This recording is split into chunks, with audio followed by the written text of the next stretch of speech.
That's a good though. That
All right.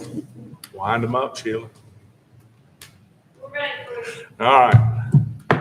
We'll bring this meeting to order, please. November 15th, 2021, Town Planning Board. Stand and say pledge of allegiance with me, please. I pledge allegiance to the flag of the United States of America and to the republic for which it stands, one nation, under God, indivisible, with liberty and justice for all.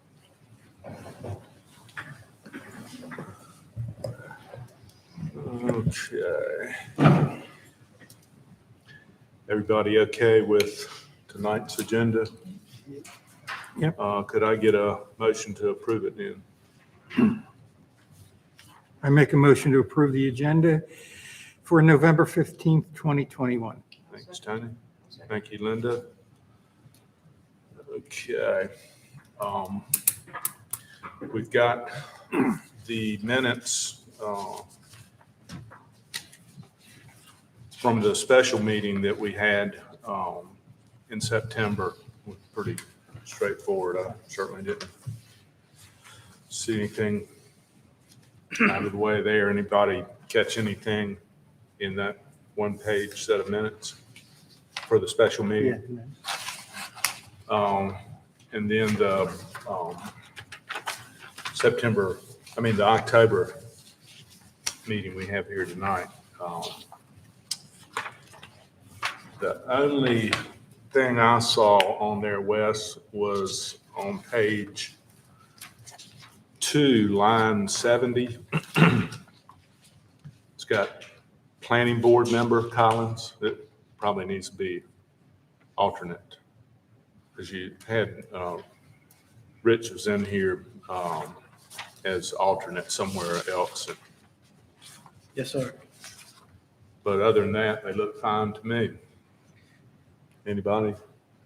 No, I didn't find any, I didn't see anything. Okay, can I have a motion to approve those two sets of minutes, please? I'll make a motion to approve the minutes of September 14th, 2021, and a special, which was a special meeting, and the October 18th, 2021. Okay, thank you. I'll second. Thank you, Linda. With the amendments. With the- Pardon? With the amendment. is Right. With the October. amendments, I'm sorry, yeah. All in favor? Aye. Opposed? No? Okay. Well, we do not have anybody signed up, nor are they here. So it's a good night. The fun. election's over. Yeah, funny how the election just kind of smoothed Yeah. things right on out Yeah. in this room, didn't it? Okay, well, we'll ease on into old business, which is ZTA 2109. Wes, you want to just kind of give us a brief history of how things have transpired and where we are to hopefully approve this tonight? Yes, sir. This was previously, this was on a different meeting agenda. And then we requested that you all hold off so that we could have further discussions with the town attorney. And that has taken place. And we feel comfortable moving forward with what you have in your packets tonight. VTA 2109 is to amend section 36, 202, 203, 204, and 205, which are our oceanfront or all residential districts rather. And the amendments are an effort to make it clear that the town's lot coverage requirements for lots where the boundary is the Atlantic Ocean only use the first line of stable natural vegetation to establish lot coverage by using a portion of the lots, not for establishing the seaward boundary or area of the lots. As also stated in the staff report and throughout the process, Professor David Owens did assist in drafting this language. There was a slightly different version of this the first time it came to y'all in your package. And in this case, that was suggested by Professor Owens. And what you have with you tonight is a minor modification that's at the very beginning of each amendment to each section that states where it originally and currently says in the case of an oceanfront lot, it now states, or what we're proposing is in the case of a lot where the boundary is the Atlantic Ocean. And one of the main reasons for that is because on the properties, oceanfront properties, Hickory and North, the property lines, the rear property lines pretty much run on top of the dune. Therefore, the first line of stable natural vegetation isn't even on that lot. So this kind of cleans that up a little bit, so to speak. So we recommend approval of this application, and that is consistent with the town's currently adopted land use plan. Okay, thanks, Wes. Yeah, it looks like that it's just a hybrid of, Ben's thoughts and David Owens' suggestion, and it looks fine to me. I mean, you. Yes, I just want to make it clear, and I see we have someone to show up. We're not proposing any change to the interpret the way that the lot coverage requirement is applied. We're still staying at 30%. We're still using the same measuring point, but we're clarifying, that's the important part, that we are not using the first line of stable natural vegetation to establish what the area is of a lot. Right. The general statute 77-20 is what establishes that the seaward boundary of oceanfront properties is the mean high water mark. And in this case, we're not doing anything with that. But we're clarifying that we're not disputing that. We're saying that for lot coverage purposes, the first line of stable natural vegetation is what we're using. Which has basically been like that for It's, to the best of my knowledge, it's been in place since the 70s. I think the first zoning ordinance was 1981. Yeah, late 70s.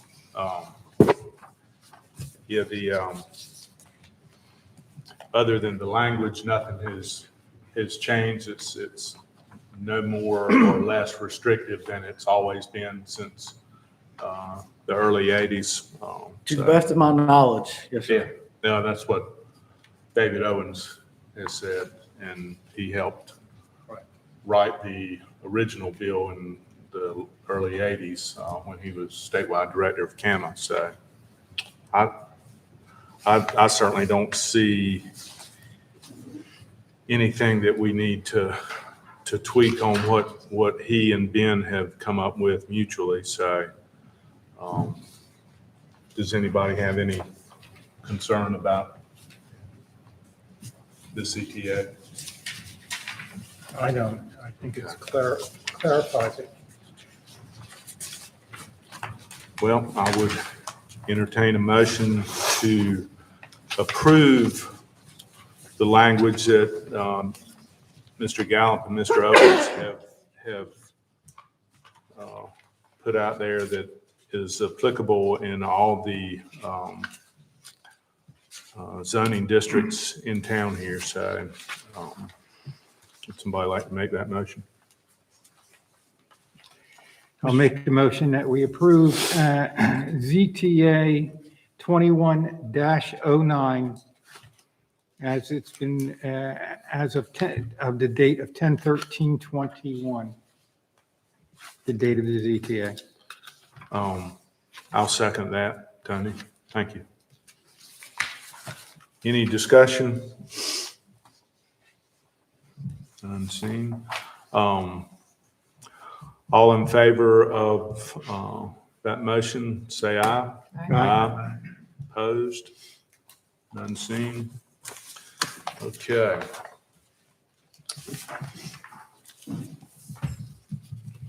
Now,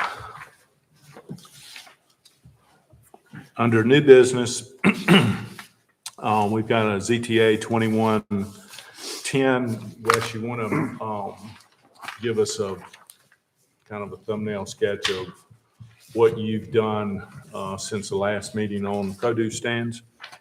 Yes, sir. Thank you, Mr. Chairman. Since our last meeting where we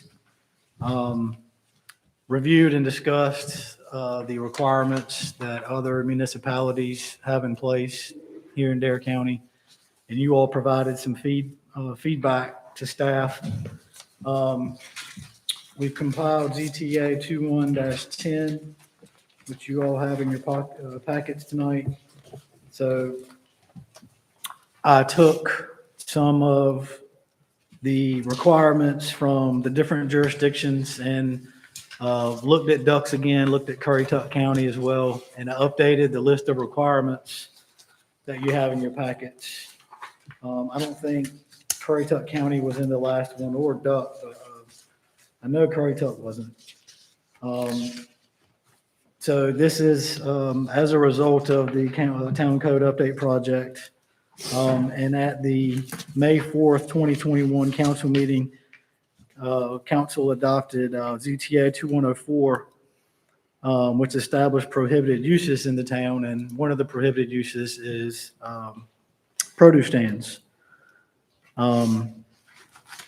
And subsequently, the town council directed the planning board to and staff to look into drafting a ZTA that would allow them the requirements for them. So we have put together a ZTA 21-10. The requirements stand for themselves, and I took the approach of trying to keep it simple. I mean, as you can see from the other requirements, you can come up with 2 pages of requirements, and some of them I didn't think were necessary. I mean, things like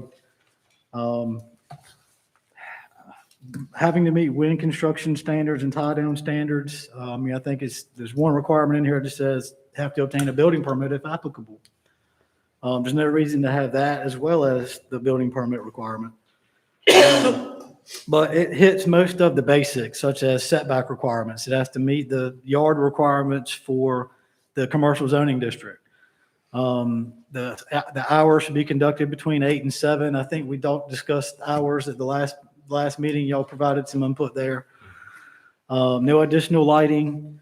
They'll have to comply with all health department requirements. 1 stand per lot. Number F, or letter F, this was one that was pulled from NAGSED, but I tailored it a little bit because, as you know, the Southern Shores Crossing Shopping Center over here, they have a parcel adjacent to it that's vacant where that grass is. And it's the same owner. So obviously there's no parking on that lot. So the idea is, or my idea was to allow, not to count them out just because they don't have a parking lot, but so that if it's located on a vacant lot, 3 parking spaces shall be provided on an adjacent lot with existing parking spaces that's under same ownership. So the point of doing that was to cover that property and not leave them out, because that might be a good location for a produce stand. Absolutely. If the owners want to do it, of course, and this would leave the door open, and they wouldn't have to come to us for an amendment later on. And while we're on that subject, I've kind of thought about that more. And we could leave in or take out the 3 parking spaces in that scenario, because I'm pretty sure their parking lot has more than 50 spaces. Oh, yeah. Yeah. So, I mean, we could take that part out, I think. The next one is 1 freestanding sign not exceeding 32 square feet in area or 6 feet in height shall be allowed. Thought about that as well. Should it be in here? Should it be in the sign ordinance? Well, with the way, the sign ZTA has been progressing, I think it's best to leave it here, at least for now. Mhm. And if that is what y'all go with, we can put it in the sign ordinance and they can be consistent. That's one idea. If applicable, building or electrical permits shall be obtained. And then lastly, the storage, display, and sale area shall not impede vehicular, pedestrian traffic and parking. The second part of the ZTA, section 209, is just a simple scratch through of the current number 36, prohibited use produce stands. And then update the numbers for the rest of the list. But staff recommends approval of this ZTA, and that is consistent with the town's currently adopted land use plan. Okay, thank you, Wes. Thoughts? Anyone? Jump in. Yeah, the only thing I thought should be added perhaps is which is not there, is on-site garbage and trash receptacles must be provided and emptied at the close of business daily. Reason being, if you have a produce stand, you're going to attract raccoons, rats, etc. if you leave it out overnight. So I just think that they should be responsible for emptying their trash and taking it with them due to the animal life in the area, which was also cats too, would be in it. Okay, And Kitty Hawk has it on there, it's on-site garbage and trash receptacles must be provided, and I put down empty daily upon closing the stand. Which number is, okay, I see it as O. It's O on Kitty Hawk, yeah.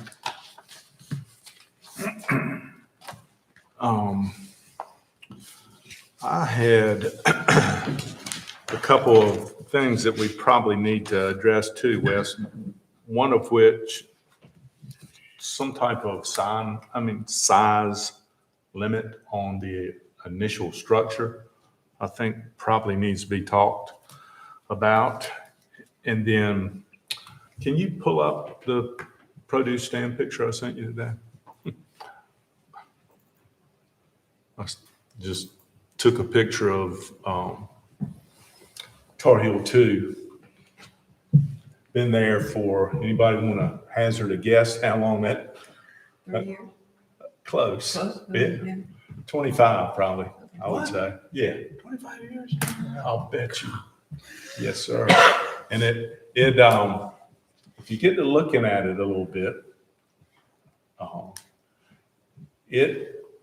I think it would just about be able to be picked up with a large forklift. So it's not on wheels. There's probably 6 inches worth of clearance up underneath it. It's up on chalks or something where you could get a fork up underneath it.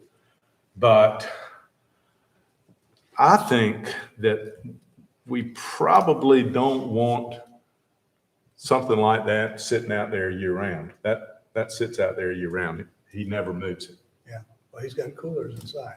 Yeah, that's right. So the structure, I think, needs to be defined possibly a little bit in this in this ETA and basically address that it's a single structure with walls, a floor, and a roof, which is portable in nature and able to be transported. A floor, It's got a floor, it's got Yeah, got inside. walls, and it's got a roof. but not out there where the No, produce box is. yeah, in the structure itself, yeah. And then that awning or shade is kind of the corrugated stuff, but it's got shingles on the roof. But I just think that without being too specific on having to have a building permit, how would you get a building permit to build something like that? Right? When we're required as builders to sink 8x8s in the ground 8 feet and strap it, and I mean, building permit's not feasible for a produce stand. Wouldn't think a structural. If we can, if it's a structure that has dimensions greater than 12 by 12, that would trigger a building permit. 144 square feet. If any dimension is greater than 12 by 12, it would require a building permit. How so, though? I mean, to what level? And floor space, right? Floor area. Square footage, enclosed space, or floor Yeah. area, yes. Could we exclude something that was, I mean, that's obviously too small, 12 by 12, 144 square feet. Could we exclude a produce stand that would be portable, i.e. on wheels? Yeah, I mean, in that case, I don't think it would trigger Yeah. it's not a 12 by 12 I mean, structure. I got you to a while back, look up, how the ice machines were permitted. And for life, I mean, I see they're permitted, but I don't see any requirement on any structure. Those things are basically portable. Yeah. The one down at the tire store kind of comes and goes. I mean, it stays there, but it could come and go. I would certainly think that we would want to make something like that disappear in the off season and bring it back when, certain, months we would designate in an ordinance. But I would be all for making it bigger than 12 by 12 and not permitting it per se, structurally.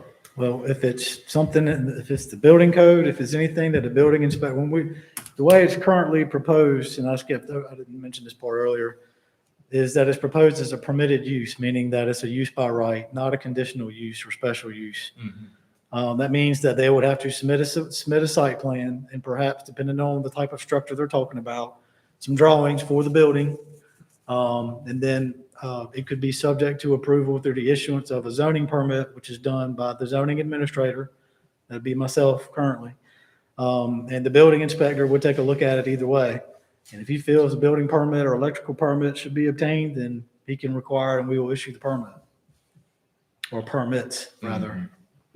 So what would be your thought on a workaround for a produce stand that was larger than 12 by 12? I don't think that we could supersede the building code requirements. You do or don't? I don't. Even if it was on wheels? If it's a structure and it's greater than 12 by 12, it should have a building permit. But if it's something on wheels, I don't think, it doesn't sound like that's something that would trigger it. Yeah. I'm thinking of a structure. Well, if we want to designate that we're going to allow a produce stand, then we're not talking about a permanent structure. We're talking about a temporary structure. I think I'm assuming. I think the way I was approaching it was to kind of leave it open to say if somebody wanted a portable and they could do a portable. If someone wants to do what's basically a 20 by 20 shed, then they could. Yeah. What about a trailer modular home being modified? I mean, just like knock out the walls and say, and pull that up. And just like that, and it'd be, what, 40 feet long, 30 feet long, 10 foot wide? I don't know. I mean, he does a hell of a business right there, and it might be 300 square feet of footprint there. Well, I would say from your point of saying wheels, it might be the easiest thing for someone to buy an old trailer or a new trailer or whatever, Sure, yeah. and make it adaptable. And then it would come under that. Well, I think at that point, I guess, first off, I wasn't envisioning a permanent type of structure for a produce stand. Because I don't know if we want to go that route or not. Something temporary that would be seasonal in and out. It's kind of what I was thinking. And That kind of structure, I mean, I'm just thinking what someone would come up with, because it would be portable. You could tie it down temporarily with anchor ties. yeah, And you could pick it up and haul it away at the end of the season. that's temporary. So, but could we, Wes, would there be a possibility to maybe break it out? I mean, I think- once again, we're trying to keep it simple as we can and make it friendly for someone that would want to Go through that. potentially have a produce stand. I think it would be great for our community. I just don't know as, people would want to look at a kind of a produce shack year round.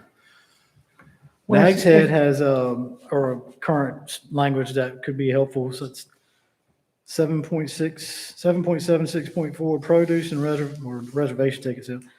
Produce stands shall be temporary and may be operated for a period of time not to exceed 180 days annually. Where are you getting that from? This is Nag's Head in the list of requirements on page 2 of that part of your packet. And it's their section 7.76.4. Mm-hmm. Something to that effect. Yeah, but then also address if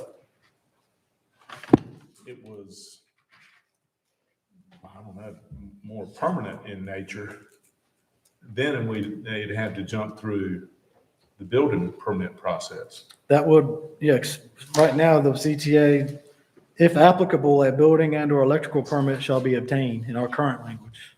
So they'd be covered for that. Yeah. And Well- that's saying that there could be cases where a building permit, electrical permit is not required. But in that you just read, 7.76.4, produce stands shall be temporary and may be operated for a period of time not to exceed 180 days annually. Well, that means that they can be open for 180 days. They can be a permanent structure. You just can't operate them more than 180 days. So Right, that's by something to that effect, so. yeah, I think that we want to maybe leave the door open for the possibility of a permanent structure, but with a whole lot more regulation involved to make it withstand what every other structure has to be, permitted at for a permanent type structure. I think, I don't know. I've never talked to anybody that's other than Ed up there that has had to deal with, regulations to get a produce stand, but he and his brother have had that for a long time, and I dare say they had got too many permits to put it they got permission from the owner of that shopping center.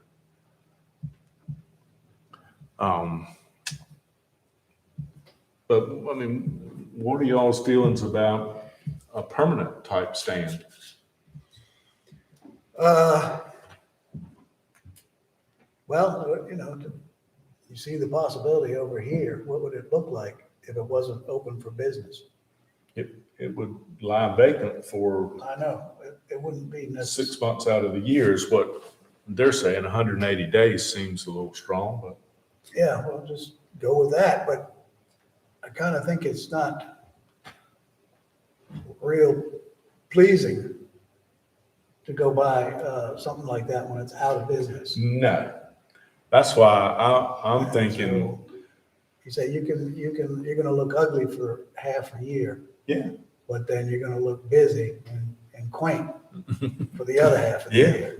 So, I mean, ugly could look good when it's operating, right, but when it's not operating, right. ugly it's- is it's going to an be eyesore. ugly. So, what's it gonna look like? Yeah, that's why I'm of the opinion that if we're going to allow a produce stand, it needs to be able to pick up and move out on, if we're getting the big one, that thing needs to lift up Yeah, and roll out of here Yeah, at the and end come of the back season. after the storm's over with. Yeah.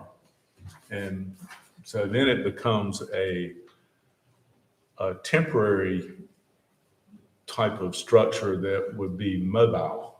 right. If you're not in business, Yeah, that's right.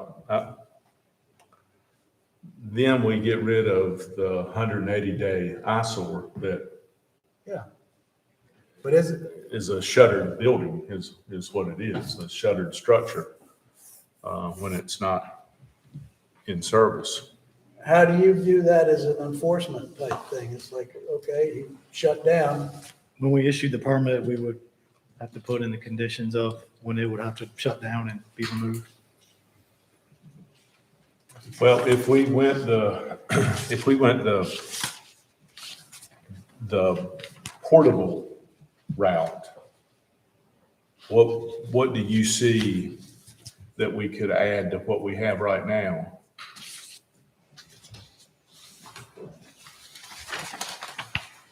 And The portable route is allowed the way it's written right now. But if you wanted to put a time limit on it, I think that's what is missing. In other words, saying something to the effect of what NAG's head says, produce stands shall be temporary and may be operated for a period of time not to exceed 180 days annually. And you might want to put in the months. And then say, at all other times, the structure shall be removed.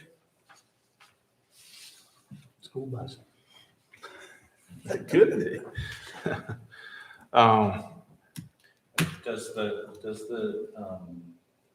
word temporary, does that provide any clarification that produce stands are temporary structures? They're not permanent structures. Because I get it going back to what if somebody wanted to build a permanent one? That's a store. Yeah. Mhm. That's not a produce stand. Now, it may open up whatever. That's a store if it's permanent. And they get a building permit and all that kind of stuff and operate it as a commercial entity. We're talking about this kind of thing where somebody puts up tables on the side of the road. It doesn't have to even have a shelter like this, it could be a pop-up tent, a table with local produce. Well, I think if you all would rather recommend language that doesn't allow for a structure, then include that. Well, how about if we just designated that if we put a month on it, say, or, till, I think Ed probably shut down, I don't know, anybody know? A couple of weeks ago, maybe? Yeah, and then he opens in April. Yeah. So we picked an open and a shut. April and And November. within a week prior to and a week after opening and closing, that, whatever structure that is, has to be gone.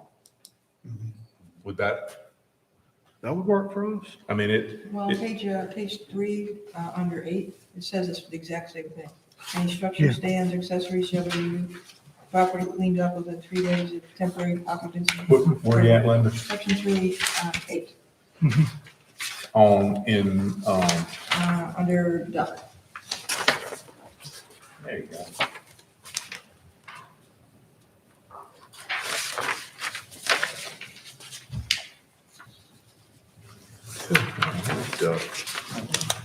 Yeah, we don't do the temporary occupancy permit. Yeah, We don't do that or a deposit or anything, but the language. You could take the, any structure, stands, and accessory material shall be removed and the property cleaned up. Yeah. I don't have duck. Either do I. That's true. She has duck. Number 8. Ducks down the bottom, Okay. I believe. That's correct. Mhm. Page 3 is duck.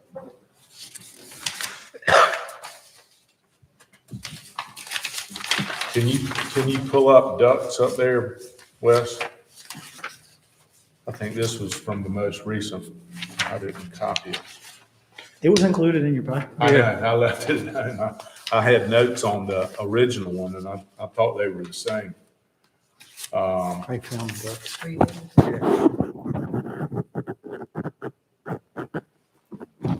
Yeah.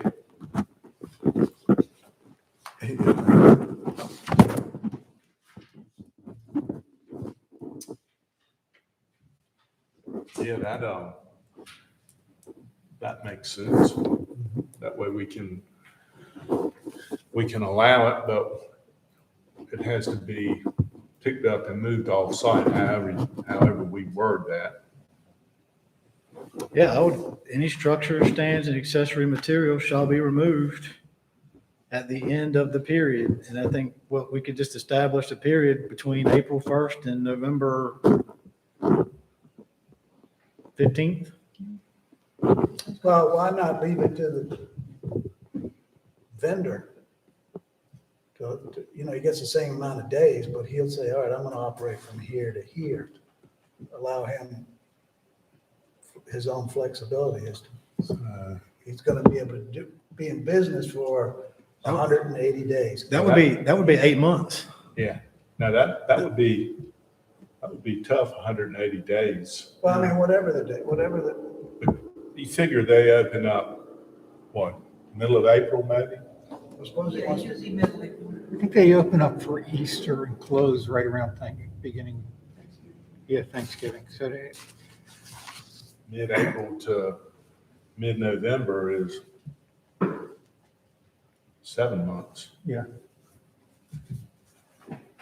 Well, I would just say, let the businessman say how much time you're gonna give him and let him pick the window.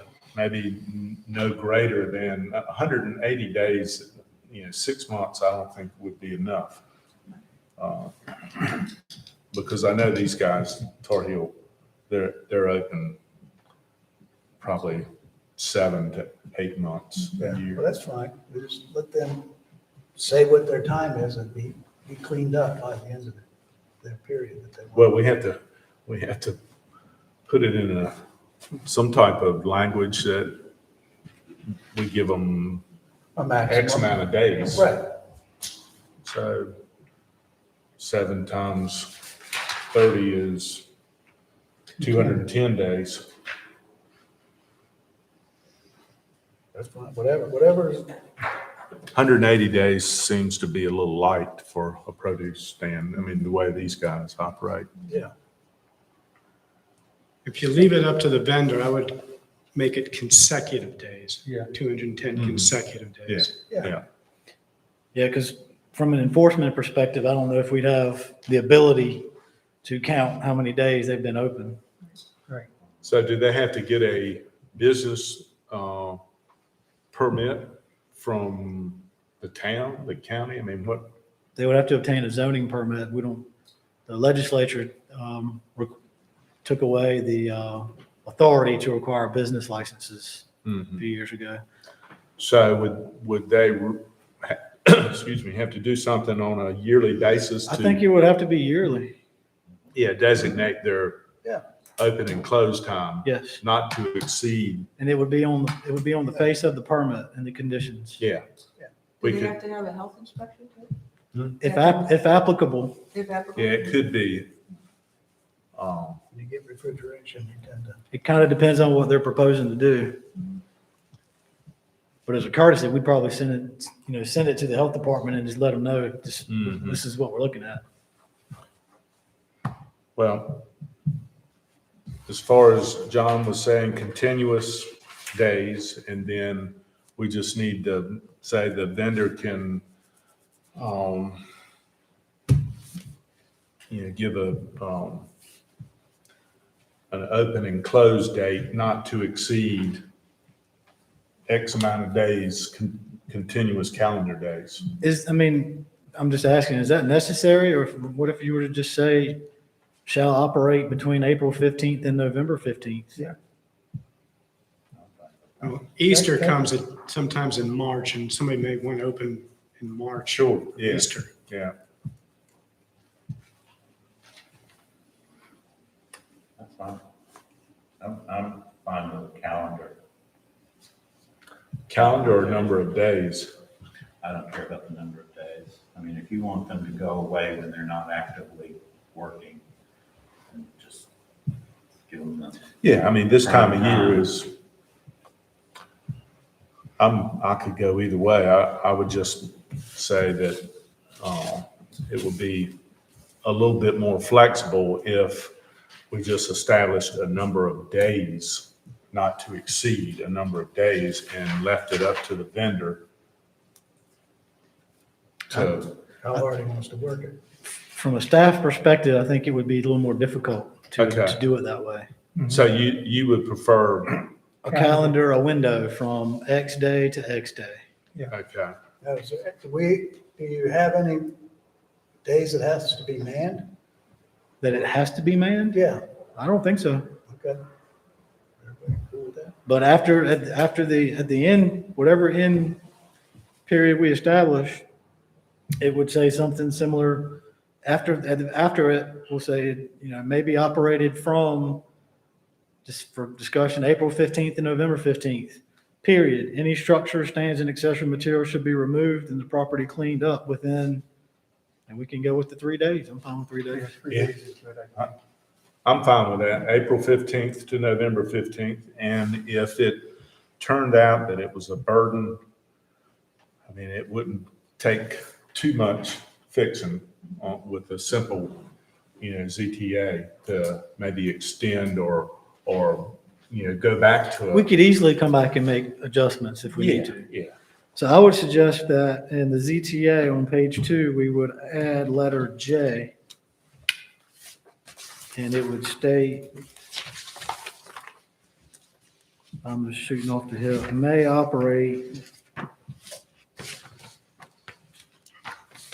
from April 15th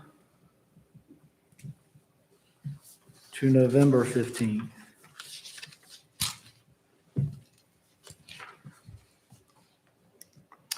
And then any structure, stands, and accessory material shall be removed and the property cleaned up within 3 days.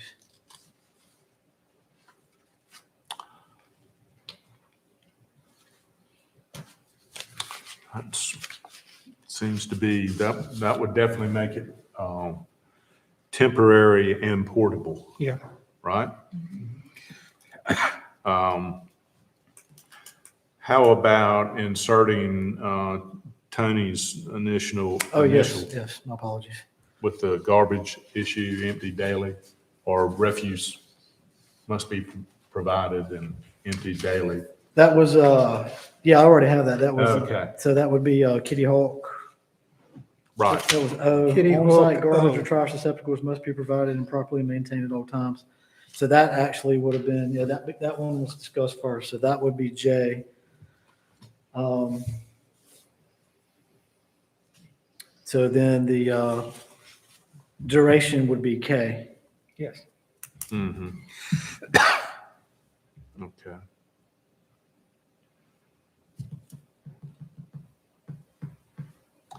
And we don't need to put any size constraint on anything? I mean, I don't know. I think the business itself limits the size. You know, how much produce Yeah. can you Oh, bring yeah. and how much space to you? I think sometimes businesses police themselves as far as size goes.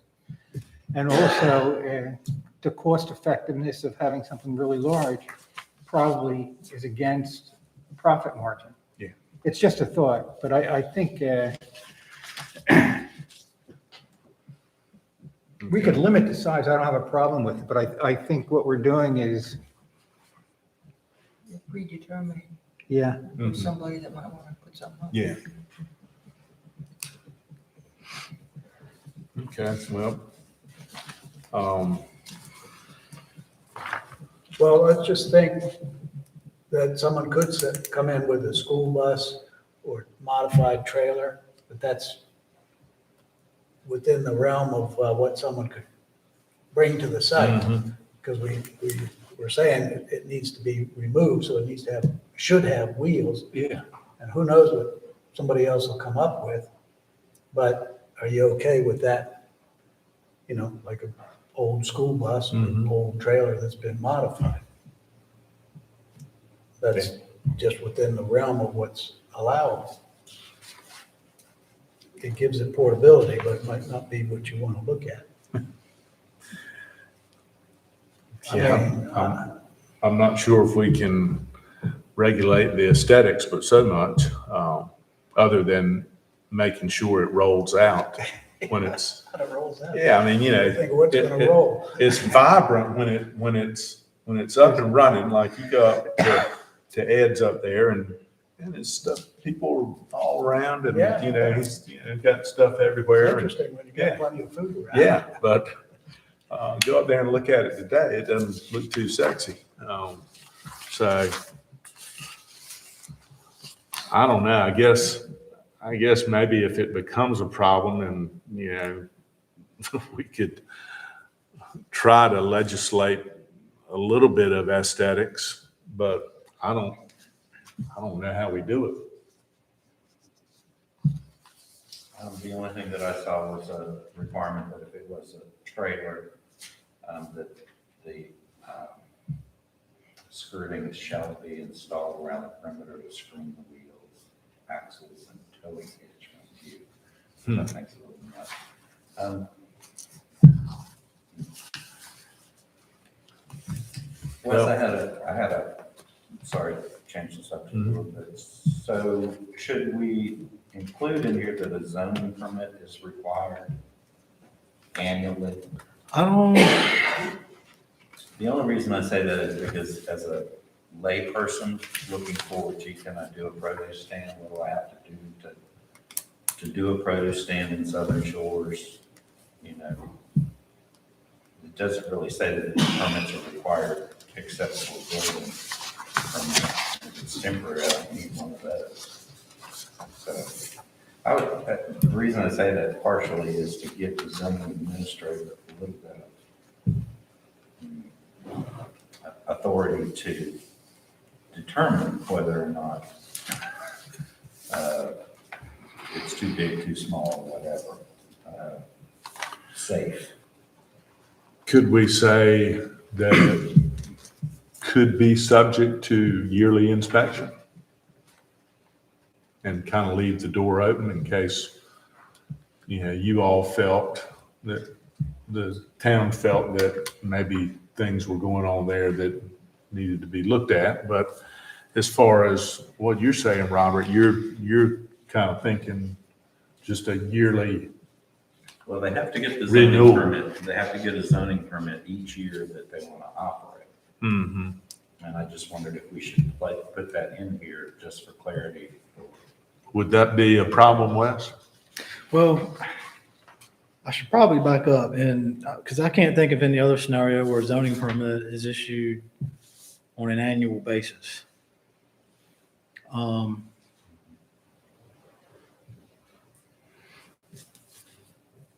we may need to look into that part of it. Is there a problem with making this a conditional use? There wouldn't be a problem. It would go through the planning board and the town council. And then Each time? that's where, that's why I think an administrative approval would be Yeah, more appropriate. I think so too. What about architectural review? We don't have an architectural review. Yeah. Civic Association does. It's in commercial. No, Yeah, Civic Association, I don't think their covenants apply there. No, No, they're it's not. not in commercial. They have none of the commercial there's properties. no covenants for commercial property, is it? So, I mean, it would, a zoning permit would be issued. Now, whether or not it could be valid for only a year, that I'm gonna have to research and probably discuss with the attorney. Mhm. But I was thinking that you could do it once, I mean, the easiest way would be to do it for once a year, but that might not work. Well, if it's possible, it's probably a good idea. But I will say, it could probably still work even if it's indefinite. I mean, yeah, it's temporary, but it would return on an annual basis, so to speak. And they would be subject to the same conditions, because we don't have the calendar days in effect. We're not proposing it right now anyway, I mean. So the same, in theory, let's say somebody came in March, said, all right, I'm ready to open a produce stand this year. I saw y'all had one last year and it looked great. Yeah. So they'll come in March and, put in the standard conditions, mostly pull some of the ones from what's in the ordinance. And, especially the one saying April 15, November 15, remove 3 days afterwards, and then closes up. Next March rolls back around, or April, he's out there again, April 15th, that same permit applies. Mhm. So I think it'll work. I think either way, we can make it work. Well, whatever would be effective and cause the least amount of headaches for you guys, I would be in favor of. And it would be more convenient for the businessman or woman. Okay. All right, well, so really we're adding 2 items to your list, At the moment, yes, sir. J and K. That's what's been discussed. Um, And something, Robert, I know you said something earlier today about maybe doing something with the definition. Did you still want to do that, or? I don't think it's really necessary. I brought it up thinking because the Secotan, their market, they require that you actually, if you're selling, you actually grow, what is there or can produce it locally. And there were some definitions that sort of said, this is fresh produce, homemade things like baked goods, jams, jellies, things like that, that no commercially packaged foods, would be sold at this produce stand. So you couldn't say, I'm putting up a produce stand and have it be basically a grocery store with canned beans. And that was just a little more expanded definition. Yeah. That, again, problem that doesn't have, a solution that doesn't have a problem necessarily. yeah. Okay, and that's something I thought about also. I mean, you look at Kitty Hawk, and that's quite a broad range of products. Yeah. And by saying fruits, vegetables, and plants, that's pretty specific. Yeah. Yeah, And I I- think you've. Well, and the health department, like you said, you would at least run it under their nose. We would, as a courtesy, notify them. They may have a requirement that you can't sell certain things, Right. cheese or, Right. Seafood. Yeah, seafood or, Perhaps it should say fresh fruits and vegetables. I don't know. We could put the word fresh in there. but yeah, I would. The only thing with fresh is you go to Succotan, I imagine, the same as I do. And they do have products that they develop on their own. For instance, jellies, that they grow the fruit and then or the pickles, they grow the pickles and then they pickle them. So if you put fresh, you may be limiting that type of product from them being able, because that's a lot of the places there actually sell honey, for instance, There's two different honey products there that's done naturally, but does that fall into fruit? Well, I would say no, Yeah, it is not. yeah. You wouldn't So, be able to do, the way it's currently proposed, you would not be able to sell jam, jelly, vinegar, eggs, cheese, honey. yeah. Doesn't Ed have pickles? Doesn't Ed have, because I always think of, I can't think if like I've seen pickled it. artichokes.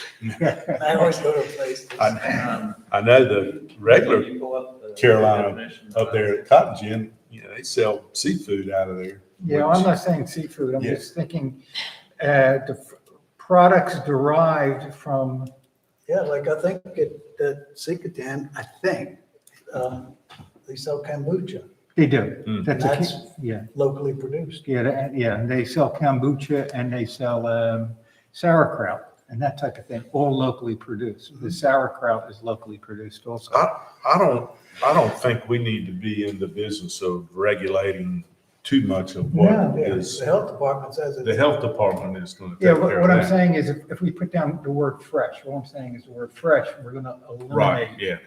Yeah, the word fresh doesn't quite cover it. I drafted a definition.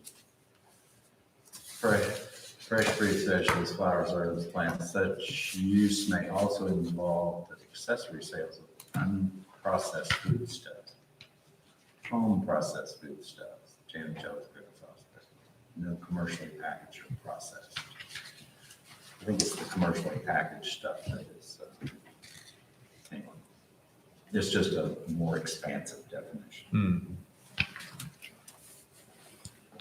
So if y'all have any input on which direction as far as the products go,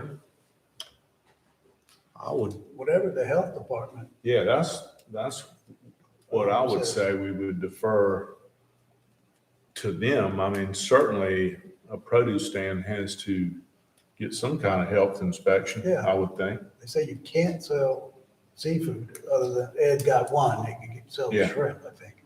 Uh-huh. But I think this is us defining what we think a produce stand is. It's not a little grocery store. Mm-mm. This is what we define a produce stand as. Now, the health department is going to come along if necessary and do those kinds of things. But what do we want how do we see a produce stand? Mhm. Like I noticed Doug, what they do is they do holiday stands as well. They allow people to open and sell Christmas trees and things like that. So if that's our vision, I think we ought to say so. That's all. Mhm.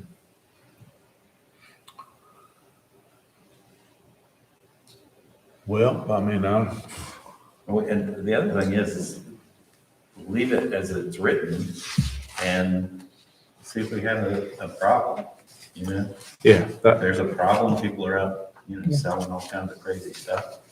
And we have to look for some enforcement. yeah. Well, I don't know if we need to put, the non-starters in there like seafood, for a produce stand. I'll just check with the health department, see what they're, Yeah, but what if they said, have at it? well, they, we would say no to seafood. Huh? Under the way it's worded now, we would say no to seafood because of refrigeration. because it's not a fruit, a vegetable, or plant. Oh, okay. Yeah, okay.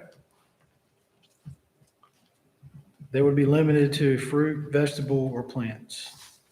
Yeah, I think that's like In some Robert. form or fashion. Yeah, Yeah. yeah, that, Simple, That's fine. clean. that's simple. Yeah, I'm good with that. Yeah, I am too, yeah. Thanks for indulging me. Yes, sir.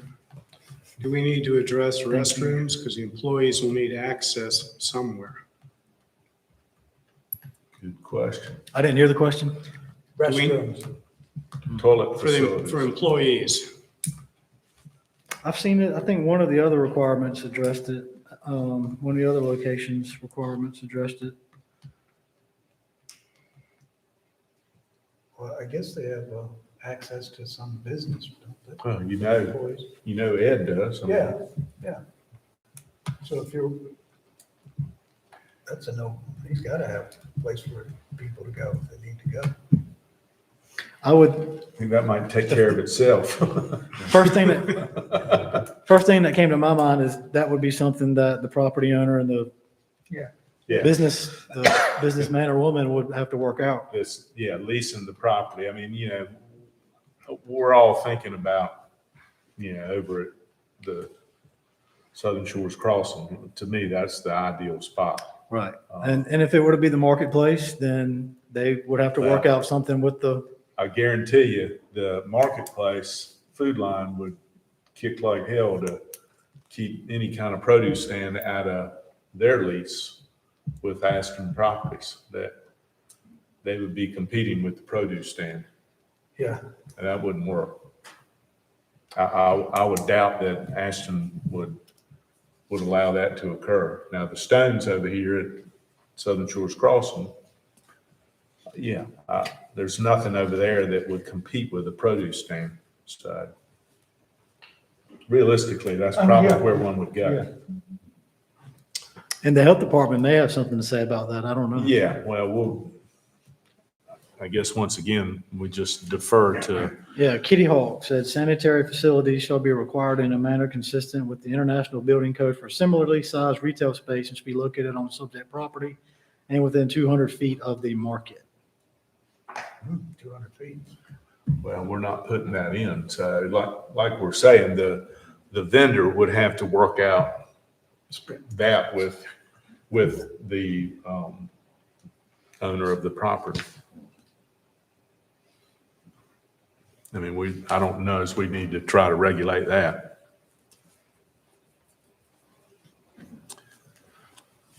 And I just have one grammatical correction. Under 11F, the second line at the very end says, when located on a lot with less than, it should be fewer than 50.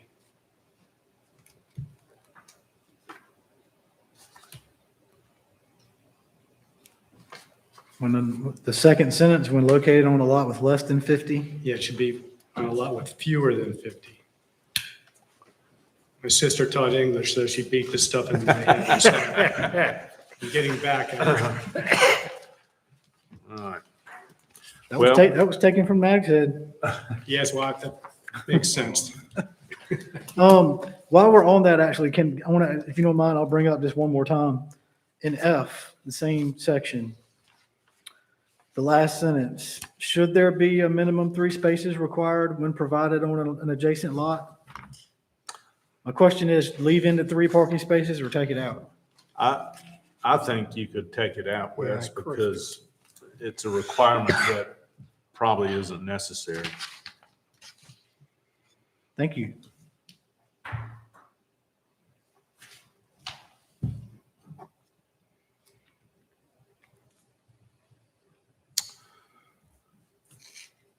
Okay, so from A to H, we're okay with John's correction and taking out the 3 parking space requirement. And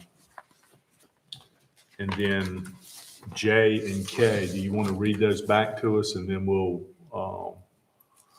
maybe get a motion going to send this to town council? Mr. Chair. Yep, Rich? Just a question on the days or months or whatever is operation. Your end date is November 15th, and then you have 3 days to clean up afterwards. Right. What happens if the business decides to close like in September? Could they leave that abandoned until that time, or is there something that we need to? Well, that's the thing about these produce stands. They may get to the point to where they're only going to be open True. Saturday and Sunday as you get to the other shoulder seasons. So, good point. Yeah. But that's the way these smaller businesses. So maybe there should be something where if the owner of the produce stands shutting down for the season, Mm-hmm, notify the town, right. and at that notification, then he has 3 days to clean up. Or maybe we put something in there, like if it's, if it doesn't operate for 7 calendar days in a row, then it would be time to shut her down. I mean, you know, I don't know. I don't know how we, got any ideas, Wes? Not at the moment.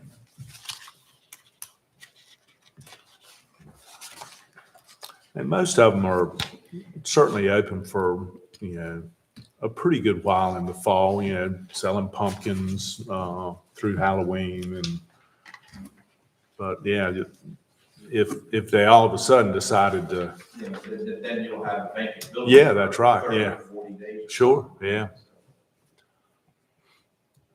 How about that, Wes? If we put, you know, like 7 calendar days, if it didn't operate for 7 calendar days, they would have,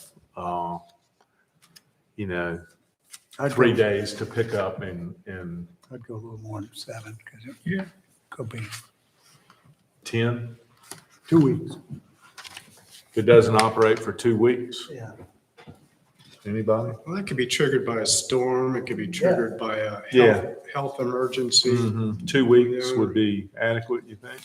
I would just say 3 days after November 15th or 3 days after the seasonal closing. Whichever comes last. November I think most 15th. people would be anxious to get their stuff. Yeah. If they know they have to Yeah. clean up, they're going to go ahead and do it. Yeah. They don't want stuff stolen or wrecked in the Mhm. weather or anything else. So how would we squeak that language in there? Where would it fit in? That, Item J or K? so Okay, duration. so you're saying that it should be removed within 3 days or 2 weeks? I didn't pick up on what y'all were recommending. If it closes prior to November 15th, they would have 3 days to pick up and move. Okay. So I don't know if it So would be. initially K was going to say may operate from April 15th to November 15th. And then, In the event of closure before, any. November 15th. After that, it would have said, any structure, stands, and accessory material shall be removed and the property cleaned up within 3 days. And the property cleaned up within 3 days. but in the event of early closure, Right, that's where I'm going right Yeah. now. Couldn't you just Or say with- 3 days? upon Or closure? within 3 days of not operating.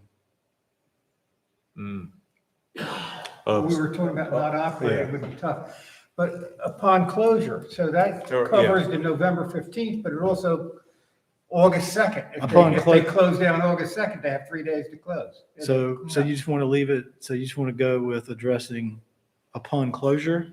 I think it's simple. Yeah, It's just that- clear and try to simplify things and everybody knows what closure is. And just say a maximum duration of April 15th to November 15th, and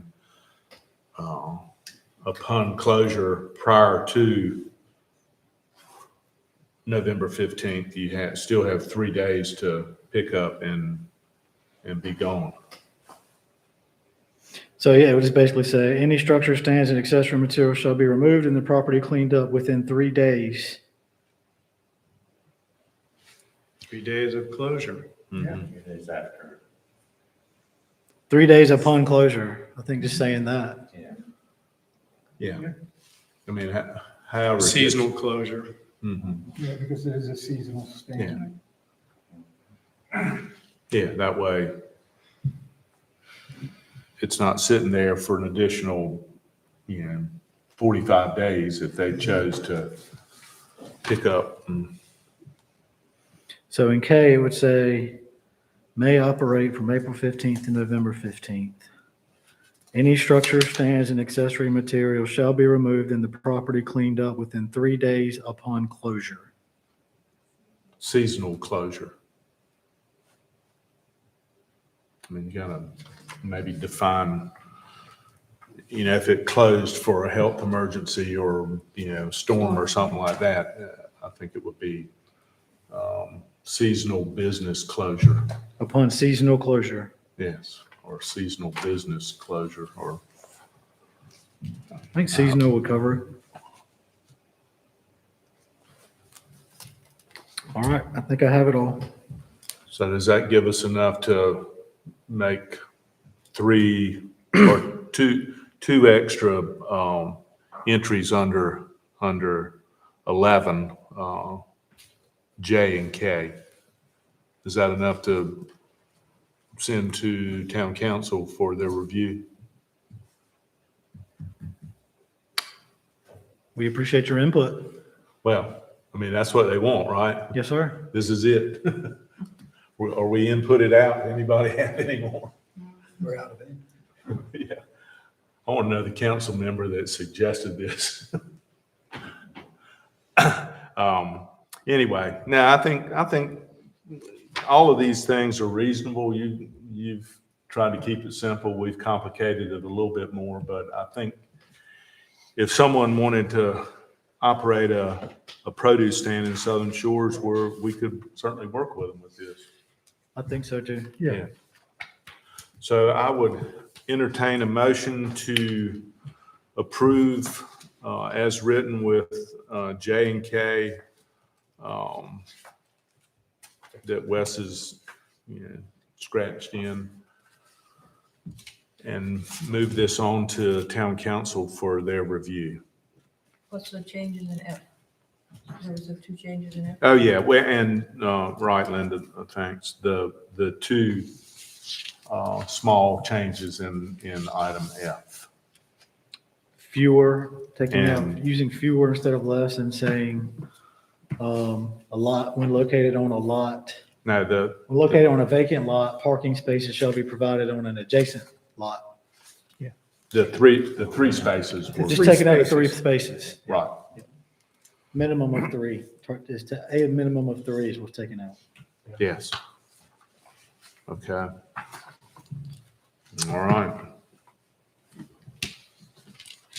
Anybody want to jump out there with a motion on this? I'll make a motion to approve ZTA 2110 with the changes, with the addition of J and K.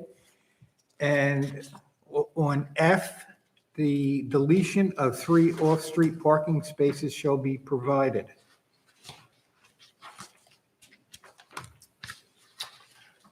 Thank you, Tony. And fewer. Second, Linda, thank you.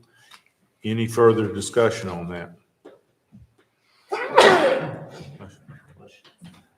None seen. I would ask for a vote on that motion. All in favor, say aye. Aye. Opposed? None? All right. Patience for it.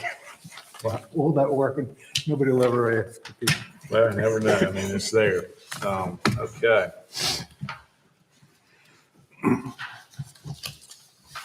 So Wes, I guess you'll clean up the intent of what we just made a motion, get that to town council at the next meeting? I doubt it'll be the next meeting. Well- It'll probably, it may not be January or February.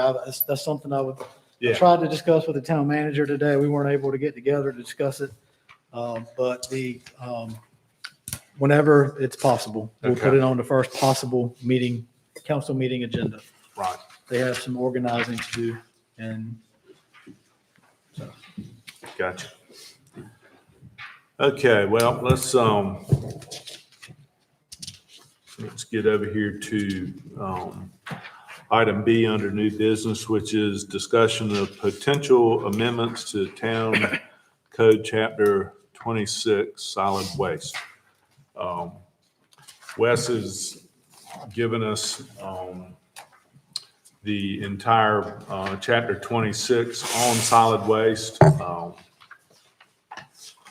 I've asked Tony, since he brought this forward several months ago, if he would kind of lead things off in kind of his wish list and kind of get the discussion going for, this potential. It's not going to be a ZTA. It would, if anything comes out of this, it would be a town code amendment, correct? Right, I mean, it would be a town code amendment recommendation. Yeah, okay. Well, Tony, you want to kind of give us a brief rundown on maybe going from page 1 and kick it on through to, your concerns and what you've noted looking at this? Yeah, my original concern was, as stated earlier, about the number of trash receptacles, the marking on them, that they're all different. Stuff left on the street, and there was nothing to enforce things laying on the street. As I progressed and read the chapter 26, I've found that there's a lot of strike-throughs and a lot of additions have to be, in my opinion, have to be done. And I could take you, and some of them I'm trying to, in looking through it, I think consistency is important on any code. And this lacked word consistency a lot. So, and I'll give you 2 examples on page 2. Just, it sounds slight, but then later on, it all ties together. And when you go down to receptacles under, it's right in the middle of the page, just about. And it says receptacles means 2-wheeled separate receptacles for solid waste for recycling. 2 things come up, the solid waste, and also what I thought we should do, because later on in this, it talks about 2-wheeled receptacles with lids. So what I decided to do is start putting in these locations where it says receptacles mean 2-wheeled, and I think we should add words like lidded, because later on it says lidded. So going under the definition, I'm trying to do consistency. Right. Interesting thing with solid waste, with recyclable materials. And if you read down, it says recycling means the process by which solid waste or recovered materials are collected. Then if you go down to the term of solid waste means hazardous and non-hazardous garbage. So if you're looking at that, it almost seems like, okay, we can recycle hazardous waste. You see what I'm saying? So I think we have to look at some of the terms and define them better. Do you see what I'm talking about? Also, one of the things that I thought and starting with consistency on that same thing under recyclable, I put down not disposed in plastic or paper bags, the recyclables. And I could go through the whole thing of what I've come up with, and it's, another thing is on page 3, I'm doing this quickly and then we can go over things. On page 3, it says municipal waste container shall be a violation and punishable as same. What is the punishment? What is that? Then when we go down to receptacle standards, we get one waste receptacle from the County Department of Public Works. We don't. Every single residential unit shall, for a fee, obtain at least one recyclable from the town. We don't. So all these have to be stricken through. And we see that consistently with that, where it says from the town, from the town, from the town. So that all has to be stricken through. It's not hard to do. It's just a strike through.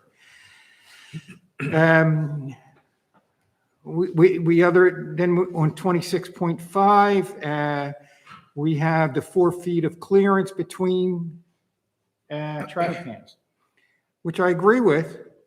However, what if there's a couple properties on my block that the driveway is their entry, which is like 8 feet. So if they have multiple containers, so we have to kind of get that down. And then it says receptacles should be. This really drives me crazy whenever I used to have court cases and somebody would come up and should be. Receptacles must be moved, not should be, because should be means, I don't think I'll do it this time, you know? And residents and business occupants, I wanted clarification on that. Maybe Wes could give better clarification. Then we go down to 26.6. As I said, I'm going through this just so for thoughts in the future. Down on 26.6, this is when we have the number of bedrooms in regards to the number of receptacles. It's woefully, we have woefully too little receptacles, especially in the recycling aspect of it. So those 10-bedroom houses, 12-bedroom houses can basically only have one recyclable container according to the code. So we have to, and I thought we might come up with a formula on that of some type. The number of bedrooms in correlation with the number of receptacles needed to correlate with the bedrooms, okay? And this also, interestingly, it's only rental properties this addresses, which is fine, I guess, but it does not address that. 26.8, I went over. It says here, items not placed in receptacles will not be picked up, I put down.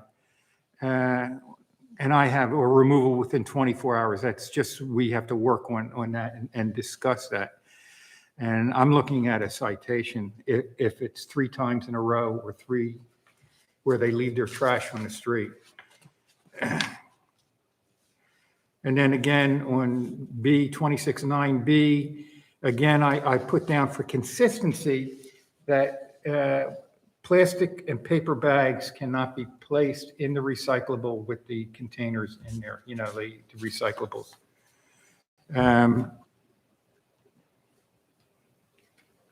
Items not, again, page 6, items not inside receptacles will not be picked up. Yeah, but what happens? You know, we know they don't get picked up, but I think something should happen. And I go back to, I think they should be cited after multiple violations if the same place keeps on violating. I'm sorry, I went through this and I went crazy.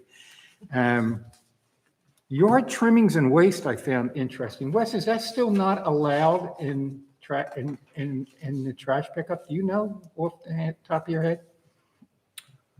I know people do it. Oh, I know people do it, yeah. I'm one of them. But is that allowed? Do you know? Because this was written so long ago from another company, actually, not the company we're currently using. If not, it's crazy, because what do you do with them except twice a year? Or you can burn them. And I don't know how happy the fire department getting a thing to start burning. You gotta have them approved. Yeah, you have to have it approved. The following on our town website, Okay, the following cannot be placed into trash cans and will not be picked up: oil, propane, paint, charcoal, yard waste, construction debris, or Yeah. hazardous waste. yeah. So maybe, I don't know if folk, are they leaving? Are they passing by it? Do you know, Sheila? I don't think so. I think they pick it up. Yeah, I'm just They curious. always pick up around our neighborhood. Like I said, That's what I'm, yeah. So yeah, this is so old that I don't know whether, you know, we've gone through, since this was written, we've gone through 3 companies. You know, so, I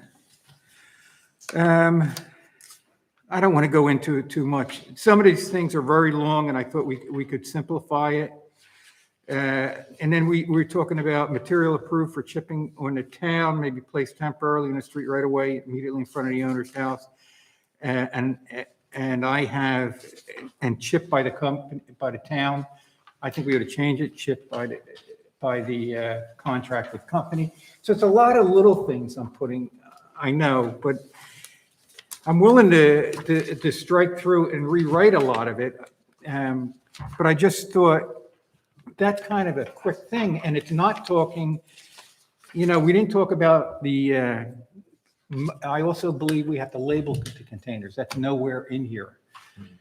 And I think we have to label trash and recyclables very clearly on it. Duck gives out labels, I know. Now, how big they are, I don't know. I wanted to pick them up, but I didn't have time today. But I definitely think, and if the town does invest, I don't know whether they will or they won't, Wes, and I'm not saying, Sheila said she would buy the labels, so that was nice of her. But the labels, if we do happen to get the labels, it would be interesting to have on the label, not only trash and Pull those pictures up. recyclable, what you had from what you did, yeah. I sent Wes two. You other sent pictures. those pictures to us? Yeah, Couple. I mean, yeah. there's a classic That's a classic. example. And Yeah. how many times do you see that Yeah, riding up and down Ocean Boulevard? And then, I mean, that's right in front of Southern Shores Realty. As a matter of fact, they represent the house. yeah, well, I've called Southern Shores Yeah. Realty and they don't do anything. Then the other picture, it was kind of a social experiment about, I don't know, 3 years ago. Mhm. And I wrote that on there and it has worked by and large. I mean, I don't know if stickers, I mean, you can see that one below peeling off. They don't last for too awful long out there on the ocean front, which is where we see most of the problem. So maybe a stencil, maybe the town gives out a stencil. Big T and a big R. Well, yeah, but how many times do you see the cans bunched up tight together? You see them in circles. I mean, it's just, it's no consistency, like you say. There's nothing. The only thing with a stencil, that means somebody might have to work. And I'm being realistic, Well, okay? Where give them a a sticker, yeah, you don't give them a sticker, they can just go, and forget about it. But like I said, I'm amenable to anything. I'm just bringing things up tonight Well, for thought. what I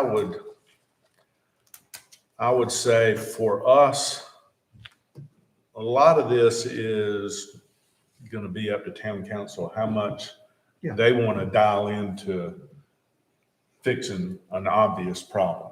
And it is. And we as a planning board need to implore town council to be proactive in this and move the needle, whether it is all on them or if they create a committee to work with us and them. And, we have some meetings on everything that you've gone over, because I've done the same thing. Mhm. I mean, to me, page 4 is the meat of what we've got here.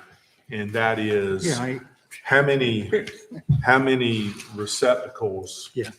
per, and then how many per unit, residential unit are allowed. And I know Wes in here, this is an area where we're going to have to get rid of bedroom talk, which is in there. We're not Yeah. allowed to talk we're not allowed bedroom to, no. anymore. So, Restrict building by bedrooms. but Pardon? We're not allowed to restrict building by Well, bedrooms, but we can reference bedrooms for other purposes. No, I kind of agree with Robert that If we say- we're not restricting or regulating the number or type of rooms. We're regulating the number of receptacles based on the number of rooms they have. I mean, the But health I'm- department works by bedrooms. well, it's, We can say if you've got 6 bedrooms, you need 3 receptacles. If you Well, got 7, you we- need 5. Kurt for Corolla has that formula for rental homes, how many bedrooms you Sure. need, X amount of cans, well, X amount of recycling cans, and so they do have it up there. I the, think we need a chart. the legislature in North Carolina has put the squash on how you would identify a vacation rental home, not by bedrooms, but by septic capacity.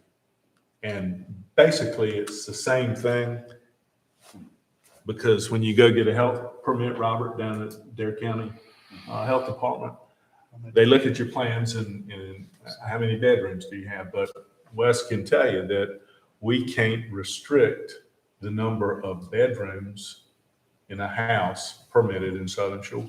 That's right. I'm not suggesting that we would. But, well, just with that in mind, what I was thinking about, Wes, was that if we had to leave the bedroom equation out of that, then we could put language, something similar to residential units offered for vacation rentals and permitted by Dare County Health Department for septic capacity based on the number of occupants. And these units shall have the following number of solid waste receptacles per advertised occupancy, because just because a house is permitted for 6 bedrooms, and we can't say, oh, well, then there's going to be 2 people per bedroom. That's 12 people that we're operating out of. But I think that we're woefully under, done with the solid waste receptacles and the recycling. And I just, looking back at what is here now, it says, what, 8 occupants or 4 bedrooms. Yeah. Yeah, I mean, that's what That's the what it- yeah. health department does. I was thinking that we could have a sliding scale there where, and I took bedrooms out of the equation. I put occupants because it's advertised in, Airbnb, VRBO, all the vacation rentals advertise sleeps, how many. So that's, How does the town rate houses? You don't, right? You don't have an address and a rating for any cottage. A rating? Rating, for septic capacity. yeah, or how many trash receptacles you're gonna need. We would look at the certificate of occupancy and see how many occupants it was Mhm. approved for and make it the determination based on that. Yeah. Or the number, and currently you can just say the number of bedrooms. Mhm.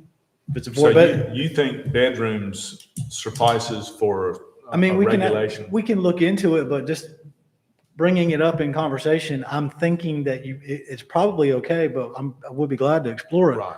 But I'm thinking it's okay because you're not telling them, you're not saying you can't have X number of rooms. Sure. We're just saying you must have X number of cans or receptacles. Okay, well, Some metric that you have easy access to. It's easy access to, yeah. to me, it cuts either way. Yeah. I mean, from the county health department, it's still bedrooms, and It would work. If that doesn't work, then your suggestion certainly would work, but, Well, I kind of went through and looking back on page 4, it goes, 4 bedrooms or less that are offered for vacation rental purposes.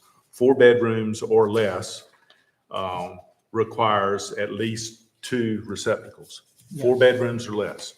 And then if you're over 4 bedrooms, 5 or beyond, you have to have 3. 3. Well, that was based on occupancy for 7 bedrooms. That was our maximum up until, 2 years ago, Wes? 2 or 3. It was 7 bedrooms or 14 people.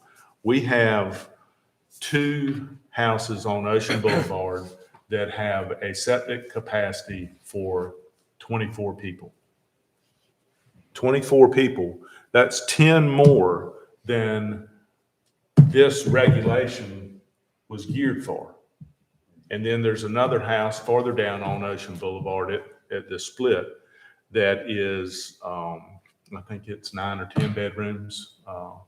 They were the three houses that got in with larger, they adhered to the 6,000 square foot building size limit, but were able to get more bedrooms in there before the septic capacity became in effect.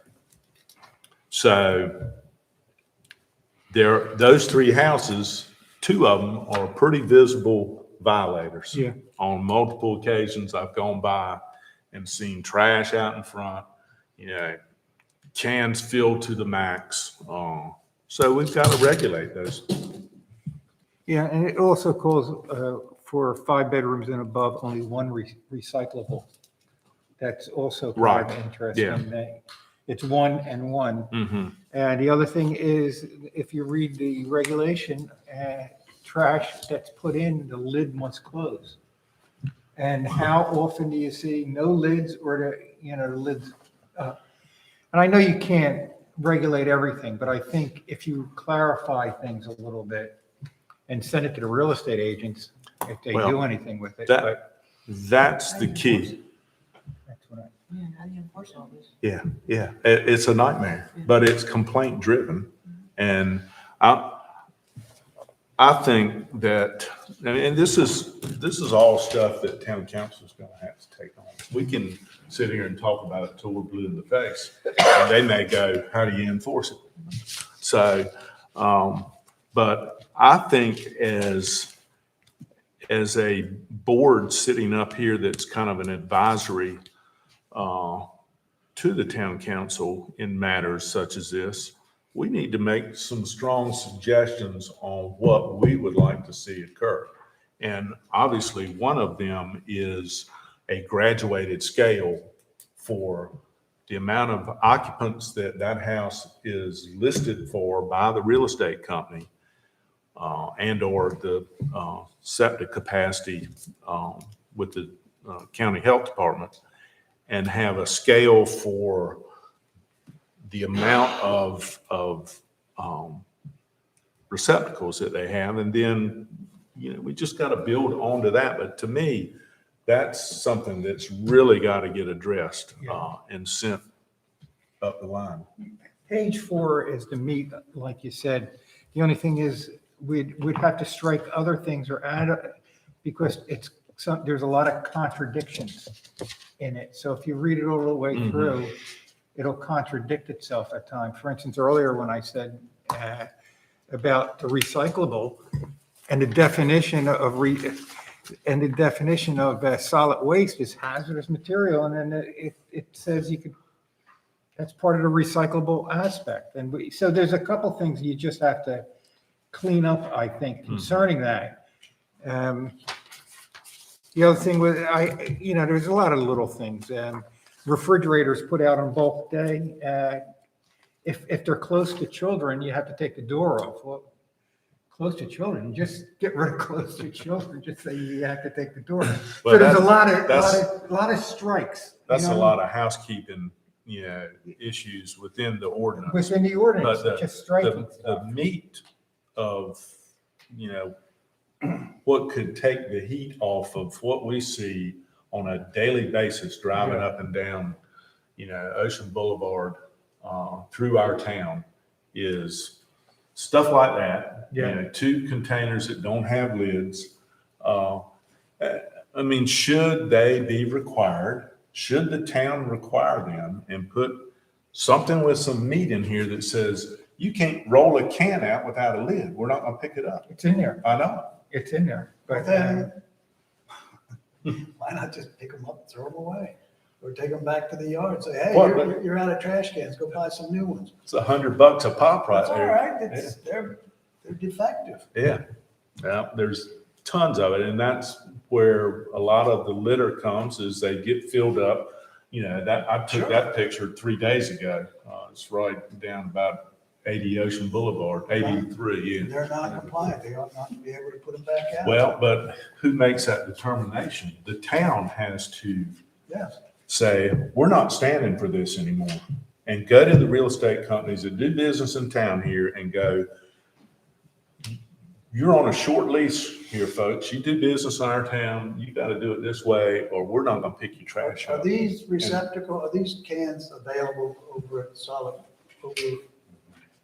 Recycle, where do you get them? You get them right from the recycle, bay. You purchase them, you have to purchase them, whether trash or recycling from Bay Disposal. From bag, From bay.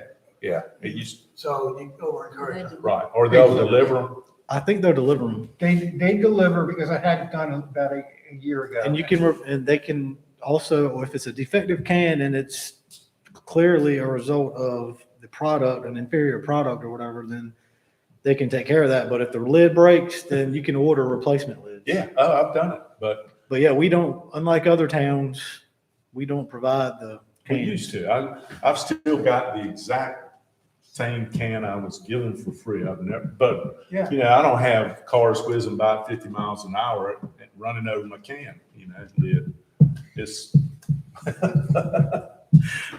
So, I have a question. Yeah. So, do you think it would be beneficial to create a small chart that for the properties that are vacation rentals, indicate occupancy, the number of trash cans and the number of recycling I think it would be not a bad cans? And idea. up to 24 occupants. right? Yeah, I That's- mean, there's not many of them, but there are two. Yeah. And they need to, They need to have a higher level there. absolutely. And I think we should probably craft some language that, the vacation rental cans, they must maintain the visual explanation of whether it's trash, recyclable, and the dates that they should be rolled out. That it's up to the property owner for a vacation rental property to make sure that those cans are marked. Yes. All of the cans must be marked clearly, blah, blah, blah. Well, it's, So if we can add something like that.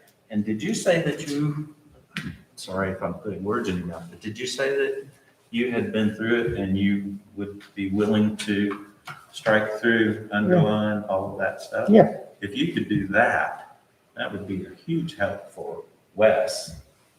And then we could review it, send it out, we could review your changes, Sure. and approve them or well, everything or whatever. I think as a group, we need to identify, say, 5 big issues, and we know one is the number of cans required. That's a no-brainer. But we need to identify something that can be enforced. I mean, yeah, we can talk about, the redundancy or, one excludes the other and how it's written. These things are old. These things have Oh, I been know around for they're a old. long, Yeah, long they're time. very old. But as far as getting some action going from the town, we need to narrow our scope and focus down to something that's realistic that they can move on and enforce. Yeah, I think, like you said, the number of cans, the trash that's left out, like next, that's a big item. The ones outside the can. The ones outside the Yeah. cans, the no lids on the cans. Gotta which, have- there's certain items naturally that, and bringing the cans back and wheeling them back. Now, I know those large houses, Aquadisiac and whatever the heck the other one was. And I talked to Thibodeau who runs the company that rents them. And she instituted, this is what she said. She instituted last year that automatic texts go out to all of her properties the night before trash is to be picked up. Good for her. Yeah, Yeah. now, Good for them. getting Stone to do that. I've called Stone multiple times with trash laying on the street and they don't come out. But it's just one thing. I'm just throwing that out as Well, one thing. and I would think that of our, 5 big items that we would require every real estate company that does business in our town require the property managers to include or to give us a direct phone number to the property manager so that when we pick up, or someone picks up the phone from the town, they get the name and the property manager and say, we got a complaint, we got this or this going on. And, if they don't comply, then we take away their privilege of having their trash picked up. Well, you can also leverage them and fine them. That's right. Yeah. Yeah, you can fine. It says in there, there's a fine up to $500. If I'm not mistaken, they could actually fine But up to 500. I've called up several real estate companies, and by and large, within 2 or 3 hours, it's taken care of. Sometimes it's not, and I call up and act a little bit more forceful on round 2. But I shouldn't have to do that as a citizen of this town. We need to have some cooperation with the real estate companies. And, this is I know Chief Cole wouldn't really want to be involved in this, but, police are riding up and down that road during changeover days. And if they see a situation, they should be able to just pick up the phone in their vehicle and call up Southern Shores Realty or Carolina Designs and say, hey, at 83 Ocean Boulevard, it's Trash. litter. They're breaking the law. When they throw stuff outside the can, that's litter. Yeah, It's in there. it's in there too. And, our police have a lot on their plate for sure, but a few of we're not talking about doing this all over Southern Shores. It's the main corridor going through our town. Out on Ocean Boulevard is where the bulk of the problem is. It happens in neighborhoods. I've seen it, but. I think my experience in stuff like this is if you do call up, say the police call up and say, but, you left the trash out. Chances of that happening again are much less than with the real estate companies or whatever than it is if you or I've called up in 2 weeks in a row, I've had trash where I ended up picking it up because it was laying in the middle of the street. So they don't pay attention, but they might pay attention if somebody from the town calls up and says, listen. And what happens in anything like that, it eventually dissipates because they know if they do it, something's going, they're going to get a phone call. And after a while, you can shock somebody so often. And I've seen it happen in other countries where it works really well.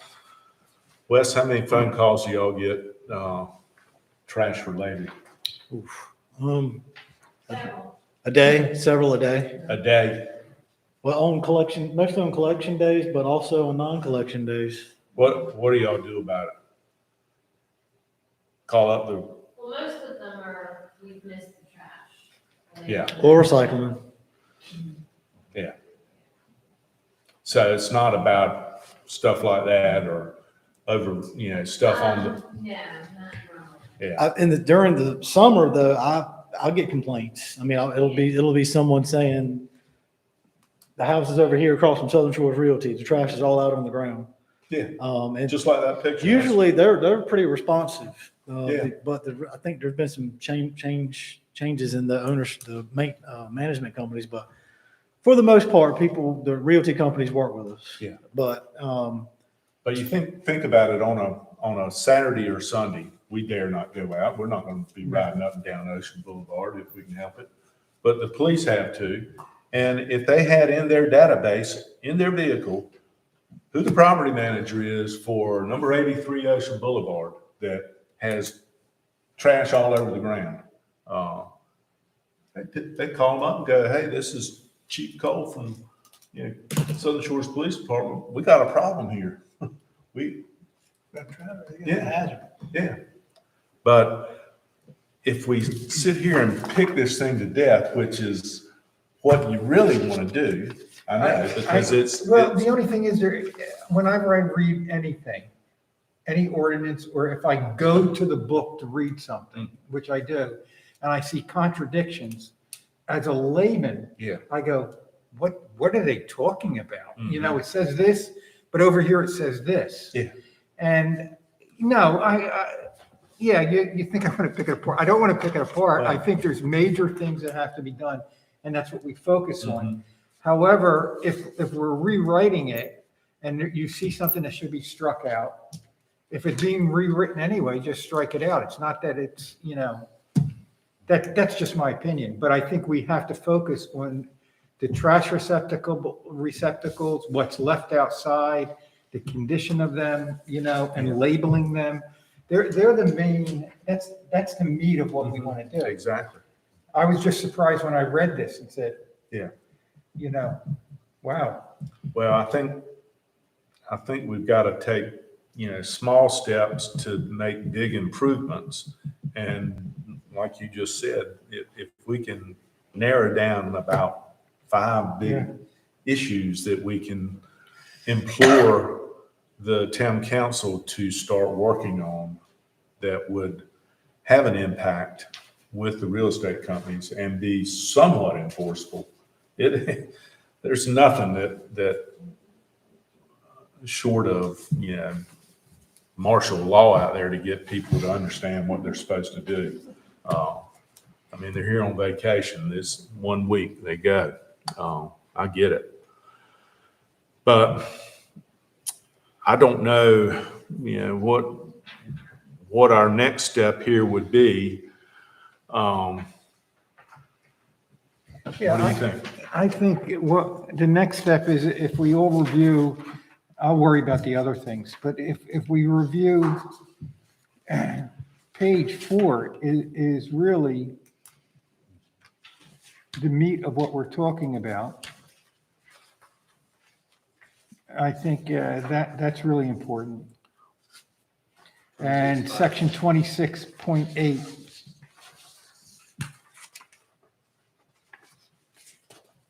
All locations utilizing town approved road shall be picked up in accordance with the schedule. And I had down like items not placed in the receptacle, because what they have 2 different things. They have the recycling, and then they have the trash. So they're separated, like one said, the recycling says you can't leave it out. You should bring it back. The trash doesn't have anything about bringing it back Yeah. if you have it out there.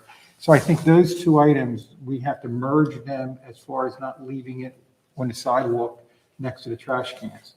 Well, and like you say, they have receptacles should be moved out of the way. We need to have a shall be. Yes. Yeah. But once again, it's an education thing that people here for a week aren't going to be educated on. But if you require the real estate companies to do certain things, maybe that's not their biggest issue, but like right now, this time of year, people come down here and then they put their trash out. There was a ton of cans out on, you know, Ocean Boulevard or Duck Road because people aren't around. They left yesterday and put their cans out, and they're just all laying around. Well, eventually they just slowly get put back, neighbors or what have you. But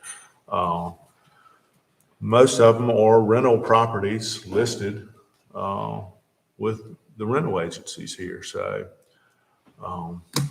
So if we work on like 4, 5, and the top of, up and the top of 6, that's the section of what we were discussing now about receptacles, placing them out, bringing them back, how many, et cetera.